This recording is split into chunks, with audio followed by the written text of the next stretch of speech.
தினமலர் நேயர்களுக்கு அன்பான வணக்கம். உரைகள் நிகழ்ச்சிக்கு உங்களை வரவேற்கிறேன். தாவேக அரசு பதவியேற்று 100 நாட்கள் கடந்து விட்டது. அறிவித்த திட்டங்கள்லாம் நடைமுறைப்படுத்தப்படவில்லை அப்படிங்கிற சில விமர்சனங்கள் கடுமையாக தாவேக அரசு மீது தொடர்ந்து எதிர்க்கட்சிகளால் வைக்கப்பட்டு கொண்டிருந்தது. அதில் பிரதானமானது ஆண்டுக்கு 6 சிலிண்டர் கொடுக்கப்படும் அப்படிங்கிற அறிவிப்பு எங்கே நிறைவேற்றவில்லை, தொடங்கக்கூட இல்லையே அப்படிங்கிறது. இன்று சட்டப்பேரவையில் முதலமைச்சர் விஜய் அதை அறிவித்திருக்கிறார். ஆண்டிற்கு 3 சிலிண்டர்கள் அப்படின்னு. அதை போன்று பிங்க் நிற பேருந்துகளில் பெண்கள் இலவசமாக பயணிக்கலாம் அப்படின்னு கடந்த அரசு அறிவித்திருந்தது. இப்போ எல்லா பேருந்துகள்லையும் நீங்கள் பயணிக்கலாம் அப்படிங்கிற அறிவிப்பை கூடுதலாக இந்த அரசு அறிவித்திருக்கிறது.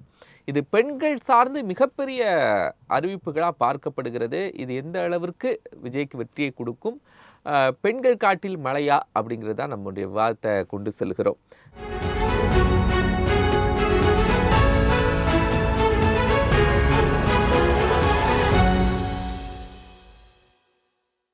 பெண்கள் காட்டில் மழை வேகம் எடுக்குதா விஜய் வண்டி?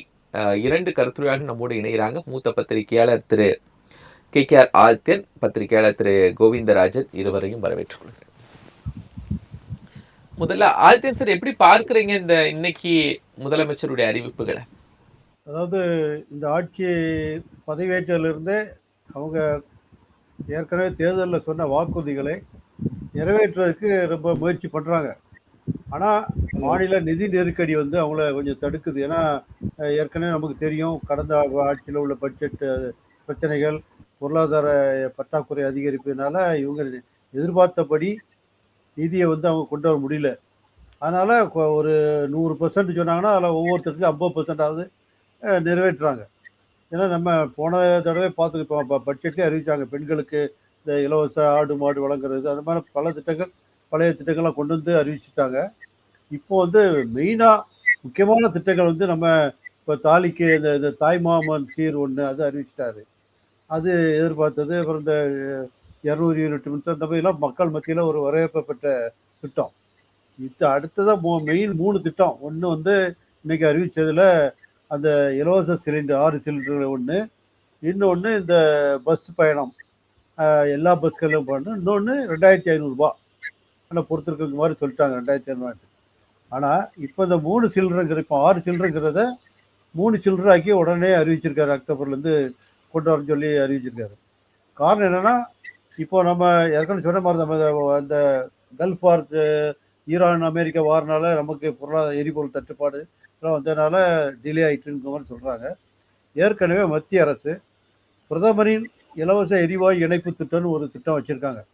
அதில் ஏழை எளிய குடும்பங்களுக்கு 9 தடவை சிலிண்டர் வாங்க ஒவ்வொரு முறையும் 300 ரூபா மானியம் கொடுக்காங்க. அந்த திட்டத்துக்கான இணைப்பு செலவு எல்லாம் கிடையாது, கேஸ் ஸ்டவ் எல்லாம் ஃப்ரீயாக கொடுப்பாங்க. பிரதான் மந்திரி உஜ்வாலா திட்டம்னு ஒன்று வச்சுருக்காங்க. அப்போ 9 தடவைன்னா 37 27,700 ரூபா மானியம் கிடைக்கும். இப்போ நீங்கள் 3 சிலிண்டர் பாருங்க, அதே மானியம் தான் நமக்கு வரும். ஸோ அது இதை கிளப் பண்ணுறாங்களான்னு தெரில.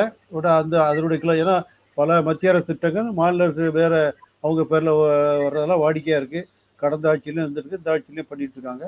அதனால அது இது வேறையா தனியான்னு தெரியல. ஏன்னா 1,38,000 அவங்க அறிவித்த மாதிரி 2,50,000 வருமானம் உள்ள குடும்பங்கள் தமிழ்நாட்டில் 1,38,00,000 சம்திங்னு இருக்குது. அது இத்தனை கோடி, 1,38,00,000 கோடி பேர் இருக்காங்க அப்படின்னு நினைக்கிறேன். அப்போ அவங்களுக்கு இதை எப்படி இணைப்பு கொடுக்கணும், எந்த அளவுக்கு 3 சில்லறைங்கும் போது ஓரளவு அது 6,000 கோடி என்னமோ, 6,000 சாரி, இதுக்கு எவ்வளோ ஒதுக்கலாம் தெரில. ஏன்னா அது மத்திய அரசினுடைய எரிவாயு வந்து மத்திய அரசு நிர்ணயிக்க வேலை, அதனால இவங்க ஒதுக்கலை. அதே இது போக்குவரத்து கழகத்தை பொறுத்தவரையில் ஒரு மாவட்டம் விட்டு, இப்போ நம்ம ஊர்லேருந்து பக்கத்து ஊர் போனோம், ஒவ்வொரு மாவட்டத்துலேருந்து இலவச பஸ் போனால் சென்னையிலேருந்து நெல்லைக்கு ஃப்ரீயாகவே போயிடலாம். அந்த அளவுக்கு இந்த அறிவிப்பு வந்திருக்கு. இதுக்கு 6,000 கோடி ஒதுக்கியிருக்காங்க மாதத்துக்கு, இந்த வருஷத்துக்கு, ஒவ்வொரு ஆண்டுக்கு வந்து சொல்லியிருக்காங்க. இது 2 முக்கியமான திட்டம். ஏன்னா எல்லாரும் பக்கத்து ஊரை விட இப்போ வந்து மக்கள் வந்து இடம்பெயர் வந்து அதிகமான காலகட்டம் இது. இப்போ வந்து இந்த மாதிரி பக்கத்து மாவட்டத்துக்கு, திருநெல்வேலியிலேருந்து தூத்துக்குடிக்கு, தூத்துக்குடியிலேருந்து விருதுநகருக்கு இப்படிலாம் போகிறதுக்கு ஒரு பெரிய பெண்களுக்கு வரப்பிரசாதம் தான்.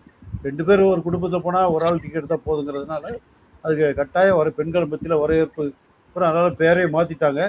ஏற்கனவே மகளிர் விடியலுங்கிறத விடியலை தூக்குனாங்க. இப்போ மகளிரும் தூக்கிட்டு வெற்றி பயணம்னு வெற்றி மகளிர் வெற்றி பயணம் மாற்றி பண்ணியிருக்காங்க. இந்த 2 திட்டங்களும் பெண்களை நோக்கியே இருக்கு. இன்னும் 2700 மட்டும்தான் பாக்கி. மற்ற எல்லாம் கிட்டத்தட்ட ஓரளவு அவங்க அறிவிச்சதெல்லாம் பெரும்பாலும் திட்டங்கள் அறிவிச்சிட்டாங்க. அரசால குடுக்கறது அந்த அடுத்த ஓராண்டுக்குல இருந்து துவங்க போறாங்க. அடுத்த ஆண்டுல இருந்து துவங்க போறாங்க. 3 சிலிண்டர் குடுக்கறதுங்கிறது ஒரு எளிதான ஒரு விஷயமா சார்? இல்ல அதாவது இவங்க எப்படி இப்ப இது 3 சிலிண்டர் வந்து நிதி எப்படி ஒதுக்குறாங்க வெளி மாநிலம் சில மாநிலங்கள்ல எல்லாம் அறிவிச்சிருக்காங்க. நம்ம எப்படி பணத்தை ஒதுக்க போறான்னு பார்க்கணும். ஏன்னா இந்த அரசு வந்ததுல இருந்து பல திட்டங்கள் வந்து நிறுத்தப்பட்டு வருகிறது. இன்னைக்கு குறிப்பா நம்ம இன்னைக்கு பாருங்க பரந்தூர் திட்டத்தை நிப்பாட்டிட்டாங்க. எல்லாருமே கிட்டத்தட்ட எல்லா பெரிய தலைவர்களும் அந்த திட்டத்தை நிறுத்தினது தப்பு. ஏன்னா இந்த 10 வருஷம் நம்ம பின்னோக்கி போயிடுவோம். இன்ஃப்ராஸ்ட்ரக்சர் டெவலப் பண்ணிட்டு கட்டாயிரும். நமக்கு நம்மள பக்கத்து மாநிலம்லாம் அவன் நம்ம தடா வரைக்கும் வந்தான், இவன் ஓசு வரைக்கும் வந்தான், இங்க ரியல் எஸ்டேட் போட்டு எல்லாம் பண்ணிட்டு இருக்காங்க. அப்ப நம்ம முன்னுக்கூட்டி இல்லாம இது வந்து நிப்பாட்டு தப்புன்னு சொல்றாங்க. இந்த மாதிரி திட்டங்கள் நிப்பாட்டுறாங்க. சென்னையில பார்த்தா திருவான்மையூர் உச்சண்டில இருந்து ஒரு பெரிய மேம்பாலத்தை நிப்பாட்டியாச்சு. இப்படி சில இன்ஃப்ராஸ்ட்ரக்சர் திட்டங்களை நிப்பாட்டும் போது பணம் அவங்கள்ட்ட மிச்சப்படுது. அவர் அன்னைக்கு ஒரு நிதி மந்திரி சொல்லும் போதே நாங்க வந்து நிதி பற்றாக்குறையை செலவுல இருந்து குறைச்சிக்கிட்டே வரோம் அப்படிங்கிறது. செலவை குறைக்கிறது ஒண்ணு திட்டத்தை நிப்பாட்டுறது, திட்டத்தை சுருக்குறது, இன்னொன்னு அந்த பணம் விரையாகாம தடுக்க ஊழல் முறைகேட்டுல தடுக்காம டெண்டர் பாருங்க 790 கோடிக்கு டெண்டர் விட்டாங்க. ஒருத்தர் ஃப்ரீயாவே எடுத்துட்டாரு. ஜாய் அலுகாஸ் வந்து ஃப்ரீயாவே திருப்பி போயிட்டாரு. அப்போ அவளுக்கு அந்த மிச்சம் தானே கவர்மெண்ட்டுக்கு. இந்த மாதிரி 3 வகையா பணத்தை மிச்சப்படுத்தி வராங்க. அதனால இதை வச்சு சாத்தியத்துக்கு வாய்ப்புகள் இருக்கு, கட்டாயம் இருக்குது. 3 சில்ட்ரன் ஏன்னா பெரும்பாலும் ஒரு வீடுகளை வந்து இப்போ 6 சில்ட்ரன் தான் மேக்சிமம் யூஸ் பண்றாங்க வருஷத்துக்கு. மத்திய அரசு அதுக்கு கட்டுப்பாடுலாம் வச்சிருக்கோம். 6 சில்ட்ரன் யூஸ் பண்றாங்க. ஆனால் 3ங்கிறது ஓரளவு பண்ண முடியறதுக்கு வாய்ப்பு இருக்கு. ஏன்னா இப்போ 200 யூனிட் மின்சாரம் எப்படி கொடுக்க முடியும்னு பார்த்தாங்க. 500க்கு மேல போனவங்களுக்கு அதை 100 தூக்கிட்டாங்க. 500 மேல போனவங்களாம் வேலை கண்ணாமனா கூட அந்த இதை மேக்கப் பண்ணிக்கிறாங்க. ஏன்னா கவர்மெண்ட் ஒரு திட்டமே அப்படித்தான். இப்போ நகை தங்கம் போற கொடுத்தாங்கன்னா ஒரு 1,00,000 பேர் குழந்தை வர 1,00,000 பேருக்கும் அரசு ஆஸ்பத்திரி குழந்தை போற வராங்க. அப்ப அரசு ஆஸ்பத்திரியில் டாக்டர்கள் அந்த மருத்துவ காப்பீடு இங்க செல்லுபடியாகும். இந்த மாதிரி எவ்வளவு இது அது பணம் சுழற்சி வரத்தான் செய்யுது. அதனால அதெல்லாம் கனெக்ட் பண்ணி தான் கொடுத்துருப்பாங்க. அதனால இது வந்து பெண்கள் மத்தியில் ஒரு வரவேற்பு பெறக்கூடிய திட்டம் தான் நினைக்கிறாரு. கோவிந்தராஜன் சார், நீங்க எப்படி பாக்குறீங்க முதலமைச்சருடைய இன்றைய அறிவிப்புகளை? வணக்கம். இந்த அறிவிப்பு எப்படி பாக்குறேன்னாக்க, அதாவது ஒரு அந்த குழந்தைகளுக்கு மோதிரம்ன்றது அரசு மருத்துவமனையிலே பிறக்கக்கூடிய குழந்தைகளுக்கு மோதிரம்ன்றாரு. அவரு மாத்திரம்தான் குழந்தைகளா இவருக்கு தெரியுதா? தனியார் மருத்துவத்துல பிறக்கக்கூடியவங்க எல்லாம் வந்து இவருக்கு குழந்தையா தெரியலையா? தாய் மாமனா தெரியாதா? தனியார் மருத்துவமனையில பிறக்கிறவங்க இவருக்கு தாய் மாமன் கிடையாது. அரசு மருத்துவத்தை அதுல பிறக்கிறவங்க தான் இவருக்கு தாய் மாமனா அப்படின்ற கேள்வி வருங்க. இது வந்து அதாவது இப்ப பாக்குறப்ப இதுலயே டிஸ்கிரிமினேஷன் இருக்குது. ஆனா இவருடைய லோகோ என்ன போடுறாங்க? பிறக்க போகும் எல்லா உயிருக்கும் அப்படின்ற போயிருக்கிறார். அப்ப எல்லா உயிரையும் மதிக்கணும் இல்ல இவர் வந்து. அப்ப ஏன் தனியார் மருத்துவமனையில பிறக்கிறவங்களுக்கு இது பண்ணல? ரெண்டாவது இது வந்து பல்வேறு சந்தேகம், அதாவது எப்படி இது பண்ண போறாங்கன்றது மக்களிடையே ஒரு சந்தேகம் எழுப்புது. இப்ப இந்த ஜாய் ஆலுகாஸ்க்கு கொடுத்துருக்குறாங்க, கல்யாண் ஜுவல்லர்ஸ்க்கு கொடுத்துருக்குறாங்க. இப்ப இதை வந்து எங்க போய் வாங்க போறாங்க? ஆஸ்பத்திரியிலே வாங்க போறாங்களா? ஆஸ்பத்திரியில குழந்தை அரசு மருத்துவமனையிலே குழந்தையை பிரசவம் பண்ண உடனே இந்த மோதிரம் கொடுக்க போறாங்களா? இல்ல இவங்களை வந்து எதனா ஒரு டோக்கனை கொடுத்து, ஏன்னா சென்ற இதுல டோக்கனுக்கு ஃபேமஸ் ஆச்சு திமுக ஆச்சு, ஒரு டோக்கனை கொடுத்து நீங்க ஜாய் ஆலுகாஸ் கடைக்கு போய் வாங்கிக்கோங்க, கல்யாண் ஜுவல்லர் கடைக்கு போய் வாங்கிக்கோங்கன்னு சொல்ல போறாங்களா? அது வந்து அதை பத்தி ஒரு தெளிவான ஒரு தெளிவே இல்லைங்களா? எப்படி இதை செயல்படுத்த போறாங்க? செப்டம்பர் மாசம் அந்த அண்ணா பிறந்த நாள் அந்த இதுல தான் தெரிய வரும் நமக்கு எப்படி செயல்படுத்த போறாங்கன்னு. அதை பத்தி எந்த விதமான ஒரு புரிதலே இல்லை எப்படி பண்ண போறாங்கன்றது. அதனால இது வந்து முதல்ல இது பண்ணதுக்கு முன்னாடி இதனுடைய ப்ராசஸ் எப்படி இருக்க போகுது? இப்ப இது மோதிரங்கள்லாம் வாங்கி அரசு மருத்துவமனையில ஸ்டோர் பண்றதா இருந்ததுன்னா அந்த ஸ்டோரேஜுக்கு சேஃப் வால்ட் வைக்கணும், அதுக்கு செலவாகும். இப்ப எப்படி நகை கடையில எல்லாம் வச்சு சேஃப் வால்ட் வைக்கிறாங்களோ அந்த சேஃப் வால்ட் எல்லாம் வைக்கணும். அதுக்கு கவர்மெண்ட் ஆஸ்பத்திரி இது பண்ணுவாங்களா? இல்ல இந்த ஸ்டோரேஜ் வைக்கிற சேஃப் வால்ட்டை பாதுகாப்பாங்களா? அது சேஃப் வால்ட் மாத்திரம் போதும், அதுக்கு ஒரு 2 காவலர்களை அதுக்கு காவலுக்கு. இதுக்கு முன்னாடி அதிமுக ஆட்சியில தாலிக்கு தங்கம் அப்படிலாம் கொடுத்த அந்த ப்ரொசீஜர் இருந்து இல்ல, அந்த மெத்தடாலஜி யூஸ் பண்ணலாம்ல சார்? இல்ல, தாலிக்கு தங்கம் ப்ரொசீஜர் மெத்தடால அது மிகவும் வெற்றி பெற்ற ஒரு இல்ல. அங்க இல்ல, அப்ப தங்கத்தை எப்படி சேவ் பண்ணாங்களோ அதே மாதிரி இப்போ சேவ் பண்ணுவாங்கல்ல. அப்படின்னு எதுவும் ஒரு அறிவிப்பு வரலைங்களே, எப்படி பண்ணுவோம்? அது நீங்களா ஒரு யூகத்துல சொல்றீங்க நீங்க. அது இல்ல அப்ப எப்படி பண்ண சேவ் பண்ணாங்க? தாலிக்கு தங்கம் எப்படி சேவ் பண்ணாங்க? தாலிக்கு தங்கம் எப்படி இது பண்ணா, அது வந்து ஒரு அரசு வந்து ஒரு ஒரு மாவட்ட வாரியாக இது பண்ணி வச்சு, அந்த ரெவென்யூ டிபார்ட்மெண்ட் மூலியமாக அவங்க வந்து இது பண்ணிட்டு இருந்தாங்க. ஸோ இங்க வந்து அது போல பண்ணவே இல்லையே. இப்ப வந்து பாத்தீங்கன்னா, இது வந்து சுகாதாரத்துறை தான் எடுத்து பண்றாங்க. சுகாதாரத்துறை அரசு மருத்துவமனையில இது வந்து பிரசவம் பார்க்கிறவங்களும் பண்ண போறான்னு சொல்றாங்க. இது குழப்பங்களை ஏற்படுத்துகிறது. இதுக்கு வந்து ஒரு ப்ராப்பரா எப்படி பண்ணணும்னு ஒரு ஒரு கைட்லைன்ஸ் குடுக்கணும்னு எதிர்பார்க்குறாங்க மக்கள் இது வந்து. அது 1 இந்த தங்கத்த இத பொறுத்து. 2வது இந்த தங்கத்துல வந்து அவரு ஜாய் ஆலுக்காஸ் அவரு ஓசிலயே குடுத்துருக்கலாம். ஃப்ரீயாவே குடுத்துருக்கலாம். ஒரு பைசாக்கும் ஃப்ரீக்கும் எந்த விதமான எதுவுமே கிடையாது. 4,61,000 மோதிரம் ஆர்டர் குடுக்குறாங்க. அது பாத்தீங்கன்னாக்கா ரூ. 4,600 என்னவோ தான் வருது. அந்த ஒரு பைசான்னு கணக்கு பாத்தீங்களா? அது ஒண்ணுமே கிடையாது. அது இலவசமா குடுத்துட்டு போயிருக்கலாம் அது வந்து. ஆனா இதுல அந்த 1 கிராம்ல வந்து அந்த ஹால்மார்க் சொல்லியிருக்காங்க. ஹால்மார்க் அந்த பிஐஎஸ் ஸ்டாண்டர்ட் 916 22 கேரட் அந்த இதெல்லாம் சொல்றாங்க. அது எப்படி இருக்க போகுதுன்றது வந்தா தான் தெரியும். அது தங்கத்தினுடைய தரம் எப்படின்றது வந்தா தான் தெரியும். அது வராத வரைக்கும் நமக்கு தெரியாது. ஆனா தாலிக்கு தங்கம்ன்றது எல்லோருக்கும் அதை யூஸ் பண்ணியிருக்காங்க. அது சுத்தமான தங்கம். அது வந்து அக்குமார்க் தங்கம் அப்படின்றது எல்லாருக்குமே தெரியும். இந்த இதுல எப்படி வரப்போகுதுன்னு தெரியாது. அது 1 கிராம்ன்றது கரெக்டா 1 கிராம் இருக்குமா, இல்ல 900 மில்லிகிராம் இருக்குமா, இல்ல 800 மில்லிகிராம் இருக்குமான்றது தெரியாது. என்னைக்குமே ஒரு பிசினஸ்ல இருக்கிறவங்க லாபத்துக்கு தான் பிசினஸ் இது பண்ணுவாங்க. நஷ்டத்துல யாரும் பண்ண மாட்டாங்க. அது ஒரு பிசினஸ் சிந்தனை இருக்கக்கூடியவங்க தொழில் நோக்கில் இருக்க லாபம் தான் பார்ப்பாங்க. ஆனா ஒரு வாதத்துக்குன்னு எடுத்துட்டா கூட இவர் நான் லாபமே வேண்டாம், எனக்கு பெரிய நம்பர் பல்க் வால்யூம் வருதுன்னு சொன்னா கூட 20 கோடி ரூபாய் கணக்கு வச்சா கூட அந்த இதுல வந்து நமக்கு வருது. அந்த 20 கோடி ரூபாய் அவங்க நஷ்டத்துல தான் விற்கிறாங்கன்னு வச்சுங்களேன். அது அவங்களுடைய விருப்பம். அது அது ஜாய் ஆலுக்காஸ் அவங்களுடைய விருப்பம். ஆனா அவங்க சொல்லக்கூடிய அந்த விஷயம் தான் வந்து கொஞ்சம் ஒரு மாதிரியா இருக்கு. அதாவது அவங்க என்ன சொல்றாங்க, நான் மார்க்கெட்டிங் செலவுக்கு நாங்க இதை வந்து ஈடு கட்டுவோம். மார்க்கெட்டிங் நாங்க வந்து இதை விளம்பரத்துக்கு உண்டான செலவெல்லாம் எங்களுக்கு ஆகும். அதை நாங்க ஈடு கட்டுவோம். இந்த மோதிரத்தை வாங்கிட்டாங்கன்னா எல்லாரும் ஜாய் ஆலுக்காஸை நோக்கி வருவார்கள். அரசு மருத்துவமனைக்கு போறவங்களே ஏழைப்பட்டவர்கள் தான். அவங்களுக்கு தங்கம் வாங்குறதுக்கு எப்படி வருவாங்கன்னு அவங்க எதுவா போவாங்கன்னு தெரியல. ஆனா அவங்க கொடுக்கக்கூடிய விளக்கம் அந்த அவங்களுடைய கடையை நோக்கி வருவார்கள் எல்லோரும். 4 லட்சம் பேர் எங்களுக்கு அட் ஒன் ஷாட் எங்களுக்கு அதோ கஸ்டமர்ஸ் வந்துடுறாங்கன்ற மாதிரி சொல்றாங்க.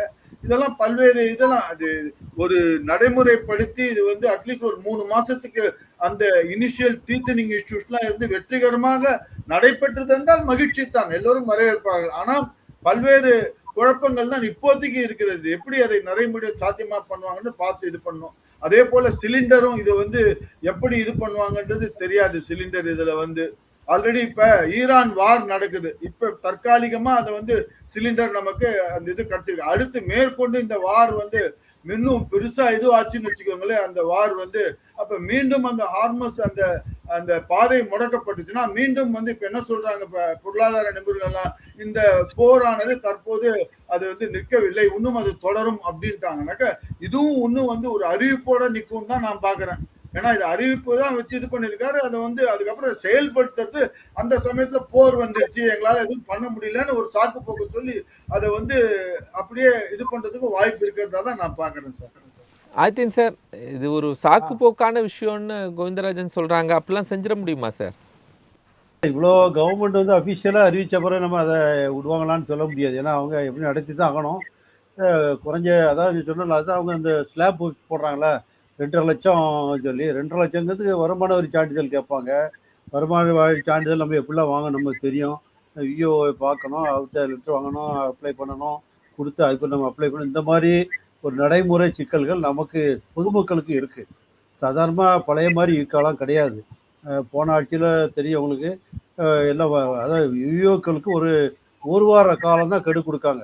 வருமான வரி சான்றிதழ் ஆன்லைனில் அப்ளை பண்ணால் அது ஒரு வாரத்து காலத்தை எனக்கு கொடுக்கணும். அதுக்குள்ளே விசாரணை பண்ணி கொடுக்கணும். இது வேறு வழியே கிடையாது அவருக்கு. ஆனால் அந்த ஒரு வார காலத்துக்குள்ளே அவர் என்னெல்லாம் பண்ணுறாரு, நம்மளை காணைப்பட்டு பணம் கேட்காரு, நம்ம சொல்கிற வருமானத்தை கொடுக்காரா விசாரிக்காரெலாம் தெரியாது. ஏன்னா சில இடங்கள்ல இப்போ ஈஸியாக சொன்னால் அதெல்லாம் நீங்கள் சொன்ன மாதிரி வந்துட்டு தான் இருக்காங்க.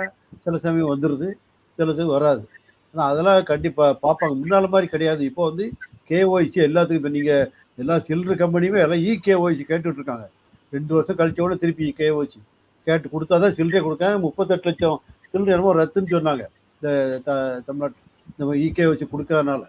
அதனால அவங்களும் அது கரெக்டாக வச்சு முன்னால மாதிரி எல்லாமே கரெக்டாக வரும்போது இவங்க அந்த டேட்டா வச்சுக்கிட்டு இவங்க கொடுக்க பார்ப்பாங்க. அதை வச்சு தான் கொடுக்க பார்ப்பாங்க. அது போக ஏற்கனவே தமிழ்நாடு கவர்மெண்ட் வந்து 1000 ரூபா கொடுத்தாங்களா, அதெல்லாம் ஏகப்பட்ட டேட்டா இருக்குது, வருமான வரி எல்லாம் இருக்குது, அதெல்லாம் பார்த்து பார்க்கணும். எப்படியும் பொதுமக்கள்கிட்ட கேட்பாங்க, நீங்கள் வேணும் உங்களுக்கு அப்ளை பண்ணால் இது மாதிரி வாங்கி அப்ளை பண்ணுங்கன்னு சொல்லுவாங்க. அதில் எவ்வளோ வருதுன்னு பார்த்து தான் கொடுப்பாங்க. அதுக்கான பணிகள் இப்பவுமே தொடங்கினா தான் அவங்க பொங்கலில் கொடுக்கங்கிறது. இப்பவுமே ஜனவரி தானே பொங்கல்னா, இப்போ ஜனவரி தான் கொடுக்கன்னு சொல்லியிருக்காங்க. அப்போ அது வரைக்கும் அதுக்குள்ளே இந்த ப்ராசஸ் நடந்து முடியணும். அதனால இன்னும் 4 மாதம் இருக்கு. அதனால அது வரைக்கும் அதை இதுவுமே ப்ராசஸ் தொடங்குவாங்க அப்படின்னு நினைக்கிறேன். ரொம்ப வேகமா சிலிண்டர்ஸ் கொடுக்கணும் அப்படின்னு பெரிய ப்ரெஷர்லாம் தாவேகா கவர்மெண்ட்டுக்கு மக்கள் கொடுக்கல சார். ஒரு ப்ரெஷர் கொடுக்கல. பட் என்னன்னா இன்னைக்கு ஆனால் இப்போ தீர்ப்பு மாறி போச்சு. 7 இடைத்தேர்தல் வர வேண்டியிருக்குல்ல. இடைத்தேர்தல் இந்த கேஸ் இன்னைக்கு விசாரணைக்கு வந்துச்சு. இந்த வருஷம் 2 வாரத்தில் முடிஞ்சு போவோம், கேஸ் முடிச்சிடலாம்னு சொல்லி, அதனால அப்போ முடிச்சுன்னா உடனே தேர்தல் தேதி அறிவிச்சிருவாங்க.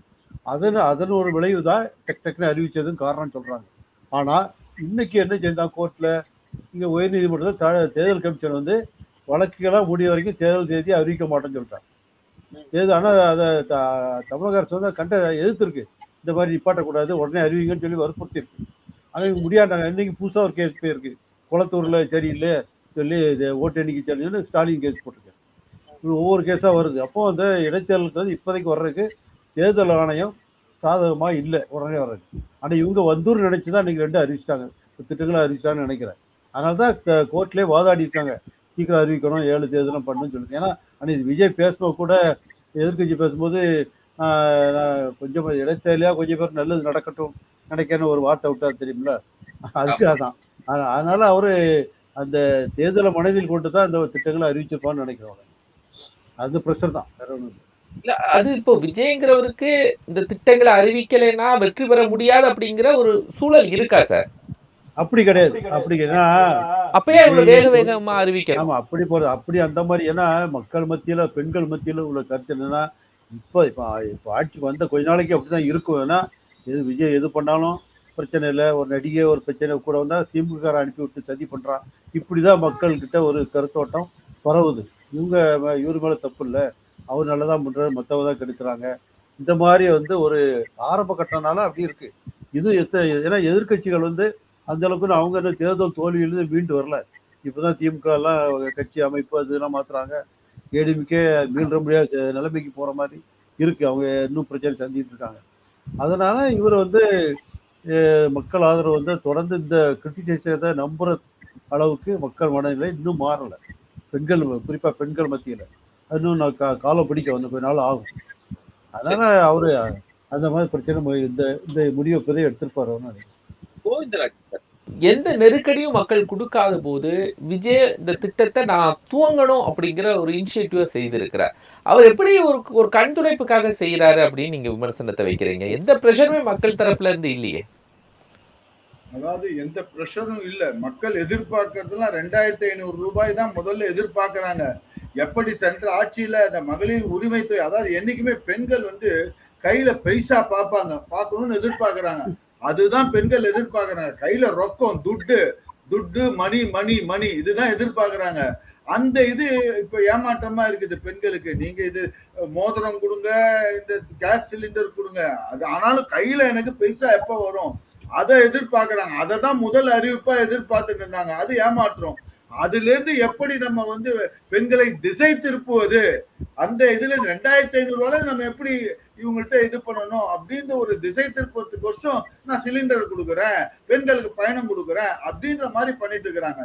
ஆனா இதுக்கெல்லாம் பைசா எப்படி வரப்போ, ஆல்ரெடி இவங்களுடைய பட்ஜெட்ல பாத்தீங்கன்னாக்கா பற்றாக்குறை பட்ஜெட்டா தான் இருக்கு. 1,78,000 கோடி ரூபாய் கடன்ல இருந்துட்டு இருக்குது.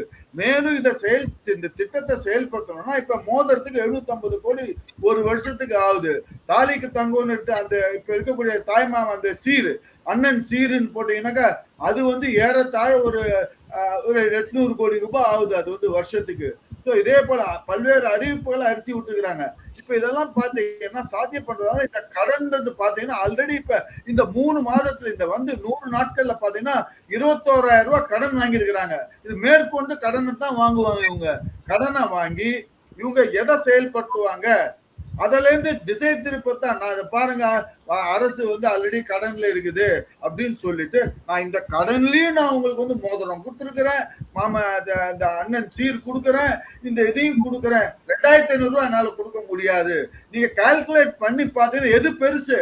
2,500 ரூபாய் தாங்க பெருசு. சிலிண்டர் எவ்வளவு? சிலிண்டர் 3 சிலிண்டர் சேர்த்தாலுமே உங்களுக்கு இது ஆகாது. அவ்வளவு 2,500 ரூபாய் கம்மியா தான் வரும், சமமாகத்தான் இருக்கும். பட் பைசா பணப்புழக்கம், பண நடமாட்டம் அதை தான் எதிர்பார்க்கிறாங்க தாய்மார்கள்.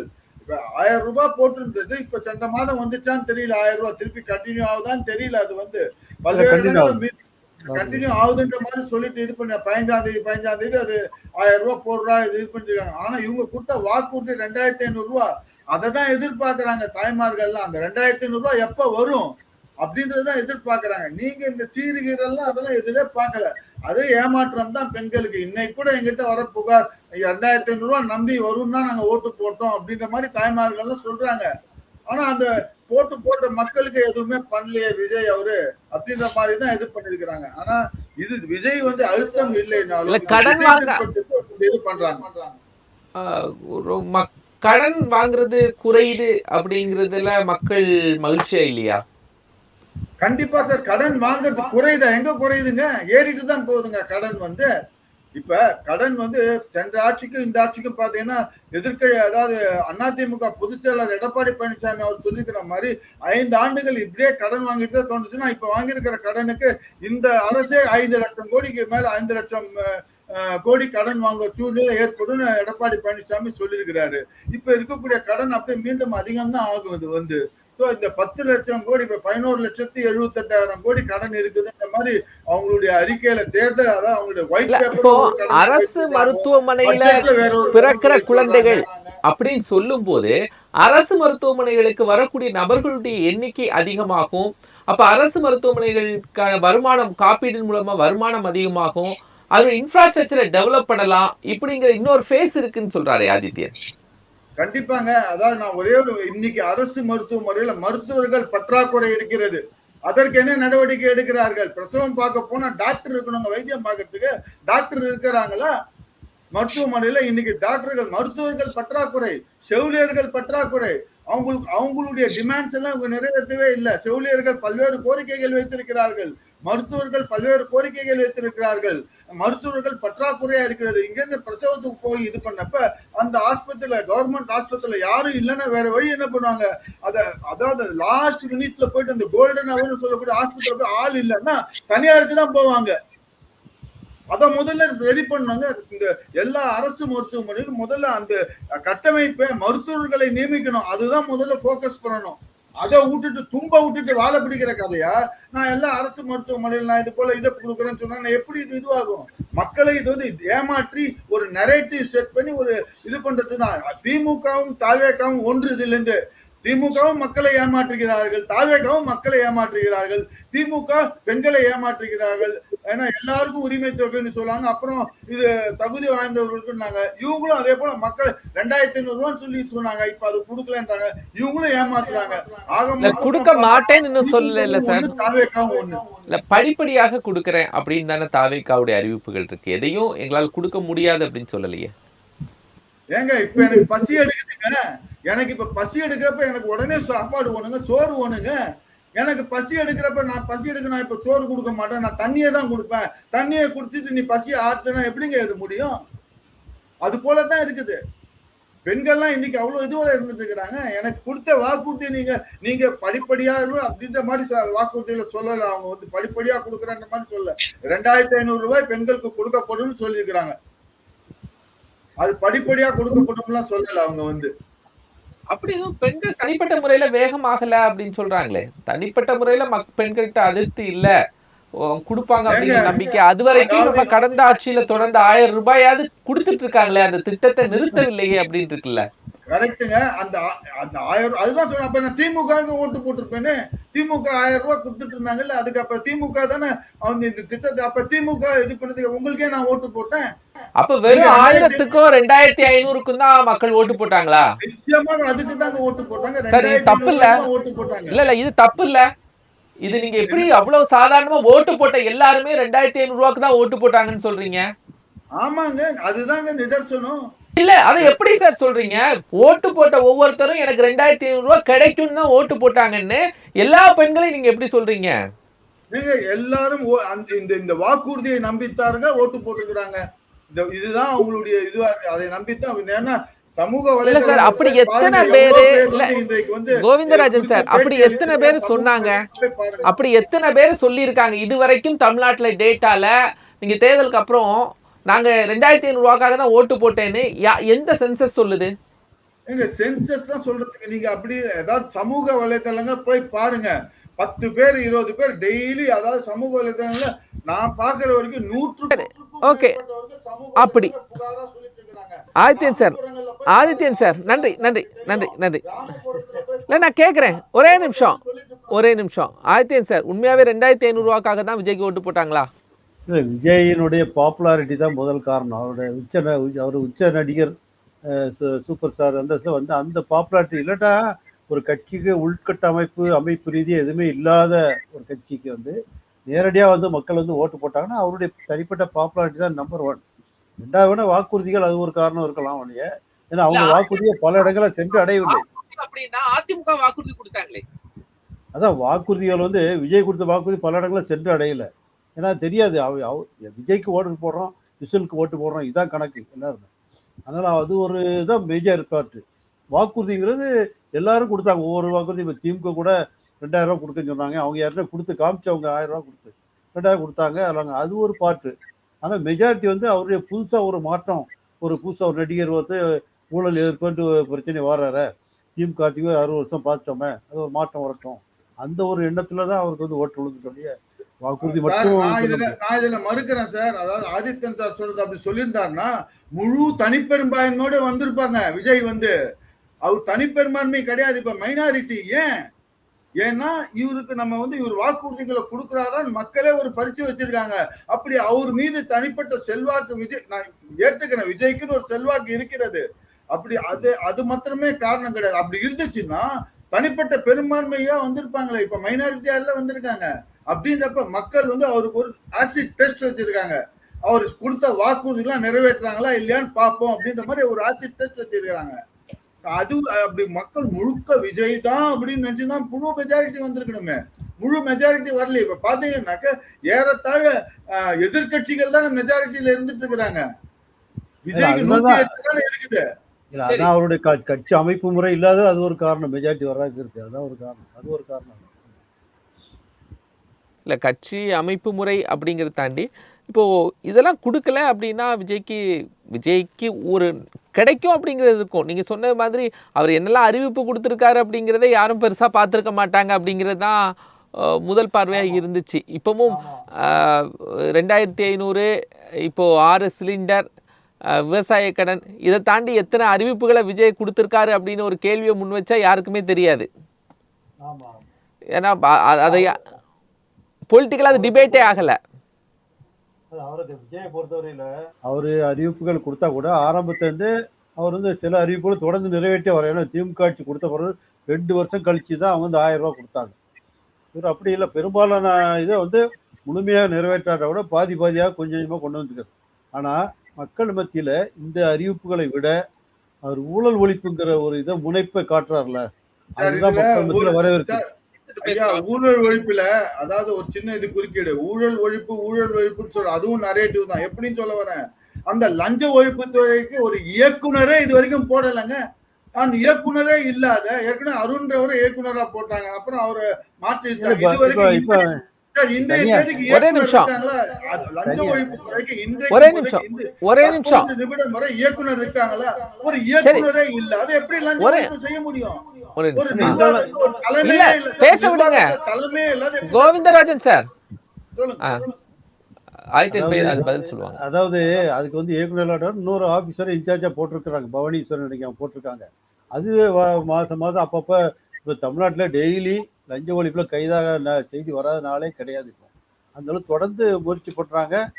பல இடங்களில் வந்து இந்த வெளிப்படையாக ஒரு சாதாரணமாக நடந்து வந்த ஒரு லஞ்ச முறை வந்து இப்போ வந்து அப்படி இல்லை. ஓரளவு இப்போ வெளியே தெரியாமல் நடக்குதுன்னு சொல்ல, அந்த பழைய மாதிரி போன ஆட்சிகள் இருந்த காலம் நடந்த மாதிரி கிடையாது. அது நீங்கள் பொதுமக்கள்கிட்ட கேட்டாலும் தெரியும். அது பரவாயில்ல நடக்குதா, ஒரு இலைமுறை காயாக தான் நடக்குது ஒழிய வெளியே பரவாயில்ல. டாப் லெவலில் கவர்மெண்ட்டில் டெண்டர் விஷயங்கள் கல்லூரிக்கு பள்ளிகளுக்கு அனுமதி கொடுக்கலாம் லஞ்சம் இல்லைன்னு தான் சொல்கிறாங்க. சிஎம்டியில் போய் ஈஸியாக நாங்கள் அப்ரூவல் வாங்குறோம்னு சொல்கிறாங்க. அந்த மாதிரிலாம் அதை வந்து மாற்றிருக்காங்க. அதை வந்து மக்கள் மத்தியில் அது ரீச் ஆயிருக்கு. அதனால இந்த மாதிரி வாக்குறுதி கொடுக்காட்டா கூட நிறைவேற்றா கூட இதுதான் மெயினாக மக்கள் மத்தியில் பெருசாக பரபரப்பாக பிரச்சாரமும் அது வந்து போகுது. சார், இன்றைக்கு மக்கள் கேட்கக்கூடிய கேள்வியே லஞ்ச ஒழிப்பு துறையில இயக்குனரே போடல சார். ஒரு தலைமையே இல்லாத ஒரு அலுவலகத்தில் எப்படி கோவிந்தராஜன் சார் உத்தரவு கொடுப்பாங்க? கோவிந்தராஜன் சார் ஒரே நிமிஷம் ஒரே நிமிஷம் எப்படி இருக்கும்? ஒரே நிமிஷம். மக்களுக்கு லஞ்ச ஒழிப்பு துறையில இயக்குனர் இருக்காரா இல்லையான்னு தெரியாது. லஞ்சம் வாங்குறாங்களா வாங்கலையா அப்படிங்கிறது தான். லஞ்சம் இப்போ குறைக்கப்பட்டு இருக்கிறது அப்படிங்கிற ஒரு ஸ்டேட்மெண்ட் சொல்றாங்க. அதை மறுக்கிறீங்களா? நீங்க மறுக்கிறீங்கன்னா இல்லைங்க இப்பவும் இருக்குது. ரொம்ப ஓபனா கேக்குறேன். ஒரே நிமிஷம். Very simple. கோவிந்தராஜ் சார் இல்ல இருக்குன்னு சொல்றது சிம்பிள். இந்த நபர் வாங்கினாங்க, ரொம்ப சிம்பிளா ஒண்ணு கேக்குறேன். இருக்குன்னு சொல்றது ஈஸி சார். இந்த நபர் வாங்கினாங்கன்னு நீங்க சொல்லுங்க சார், ஒரு பேரை சொல்லுங்க. இந்த ஆபீஸ்ல கோவிந்தராஜன் சார், நான் உங்கள்கிட்ட டைரக்டா கேட்கிறேன் தினமலர் வாயிலா, இந்த ஆபீஸ்ல இந்த சப் ரெஜிஸ்டர் இவர்கிட்ட இருந்து வாங்கினாங்கன்னு உங்களால சொல்ல முடியுமா சார்? அப்படி இன்னைக்கு லஞ்சம் அதே போலதான் இப்ப பாத்தீங்கன்னா பொட்டாம்பொதுவா அப்படி நம்ம அதாவது இந்த ஆபீஸ்ல இந்த இன்றைக்கும் பத்திரப்பதிவு துறையில லஞ்சம் இருக்காது. முன்னாடியே அறிவிப்பு சொல்லிடுறாங்க சொல்றான்னா எஸ்கேப் ஆயிடுறாங்க சார். இல்ல நீங்க ஒரு நீங்க ஃபீல்டுல இருக்கீங்க, ஒரு ஃபீல்டுல இருக்கீங்க. நீங்க இதுவரைக்கும் தாவேக்கு ஆட்சி வந்த பிறகு இந்த துறையில என்கிட்ட கேட்டாங்க அப்படின்னு உங்களால சொல்ல முடியுமா? சார், நான் ஒரு பத்திரிகையாளர்ன்றதுனால என்கிட்ட கேட்கல சார், ஒரு பாமரன் கிட்ட கேக்குறான் சார். அதுதான் யாரு? நீங்க அவங்கள்ட்ட விசாரிச்சிருப்பீங்கல்ல இந்த துறையில. மாநகராட்சியில கேக்குறாங்க. மாநகராட்சியில சொத்து வரியில வந்து மாற்றம் நேம் டிரான்ஸ்ஃபருக்கு கேக்குறாங்க. இன்றைக்கும் யாரு கேட்டா? யாரு கேட்டா சார்? நீங்க அதாவது முதலமைச்சர் ஒரு பத்திரிகையாளர், நீங்க கோவிந்தராஜ் சார் ஒரு பத்திரிகையாளர், நீங்க உடனே அவர்கிட்ட எந்த அதிகாரி கேட்டாங்க, அவருடைய நேம், அவருடைய டெசிக்னேஷன் முதலமைச்சர் கொடுத்திருக்க வாட்ஸ்அப்புக்கு நீங்க பதிவு செஞ்சிருப்பீங்கல்ல சார்? அதாவது முதலமைச்சர் கொடுத்த வாட்ஸ்அப்புக்கு பதிவு செய்து அந்த இதெல்லாம் ரிஜெக்ட் ஆயிருக்கு. என்ன பேரு என்ன பேரு? எனக்கு என்னன்னா, நீங்க அப்படியே தான் இருந்துச்சுன்னா இந்த பேரு இந்த அதிகாரி அப்படிங்க நீங்க எனக்கு பண்ணுங்க, ஷோ பண்ணுங்க சார். மாநகராட்சியில இன்றைக்கும் இருக்கிறது sir. It's a common. I am accepting. நான் அக்செப்ட் பண்றேன் சார். நான் அக்செப்ட் பண்றேன். கொஞ்சம் கேளுங்க. பத்திரப்பதிவு துறையில டைரக்டா அந்த ரெஜிஸ்ட்ராரோ அங்க இருக்கக்கூடிய அலுவலர்ல வாங்குறது இல்ல, அங்க இருக்கக்கூடிய ஏஜென்ட் டாக்குமெண்ட் ரைட்டர் இன்றைக்கும் வாங்கிட்டு இருக்காங்க. அவங்க டாக்குமெண்ட் ரைட்டர் நான் பத்திரத்தை போய் அவங்க வந்து சொல்றாங்க, நேர கணக்கீடு வரும், நாங்க நேர வந்து கள ஆய்வு பணிக்குன்னு சொல்லிட்டு ஒரு பத்திரப்பதிக்கும் இன்றைக்கும் பைசா வாங்கிட்டு இருக்காங்க. ஆனா அது வாங்கக்கூடியவர்கள் அந்த டாக்குமெண்ட் ரைட்டர்ஸ் அவங்க மூலியமா லஞ்சம் இன்றைக்கும் பெருகி கொண்டு தான் இருக்கு. அப்படியே பாக்குறதா நீங்க வாங்க, தாம்பரம் பத்திரப்பதிவு ஆபீஸ்க்கு போய் பாருங்க, பல்லவரம் பத்திரப்பதிவுத்துறை ஆபீஸ்க்கு போய் பாருங்க, பல்வேறு பத்திரப்பதிவுத்துறை ஆபீஸ்ல பாத்தீங்கன்னா அந்த டாக்குமெண்ட் ரைட்டர்ஸ் தான் இதுக்கு முழுக்க இவங்களுக்கு ஏஜென்ட்டா செயல்படுத்துவது இவங்க தான். அங்க இன்னும் நடந்துட்டு தான் இருக்குது. நன்றி நன்றி சார். நிறைய விஷயங்கள் நம்ம இன்னைக்கு பேசியிருக்கிறோம். தாவேக்கா அரசு பெண்களுக்கு நிறைய திட்டங்களை அறிவித்திருக்கிறாங்க. இது எந்த அளவிற்கு தாவேக்காவுக்கு ஒரு ஸ்கோப்பை கொடுக்க போகுது, பெண்கள் மத்தியில் வரவேற்பு கொடுக்க போகுது அப்படிங்கிறது தான் நம்ம பேசியிருந்தோம். 2 கருத்துரையாளர்கள், மூத்த பத்திரிகையாளர் கோவிந்தராஜன், மூத்த பத்திரிகையாளர் திரு KK ராஜன், இருவருக்கும் அந்த நன்றிகள்.